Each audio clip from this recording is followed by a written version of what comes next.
refugees living in Jordan's Zaatari refugee camp on Friday. Syrians took part in a football tournament of their own, organised by the UNHCR and other aid agencies, to celebrate the game and mark World Refugee Day. They're recreating the World Cup in their eyes, and they're having a fantastic time.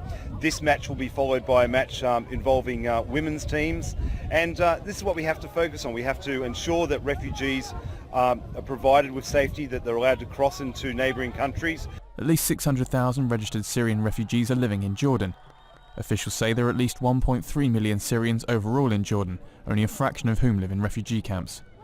Harper adds that with the continuing conflict in Syria and the worsening situation in Iraq, the world could be facing an acute refugee crisis. The situation with refugees is tough. Like, we've got the war in Syria, we've got what is becoming a war in Iraq, unfortunately, and if you combine both of those populations, you've got some 50 million people who are in conflict.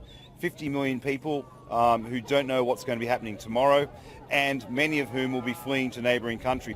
The UN says some 43.3 million people were displaced by conflict and persecution at the end of 2011, and up to an estimated 12 million people were thought to be stateless.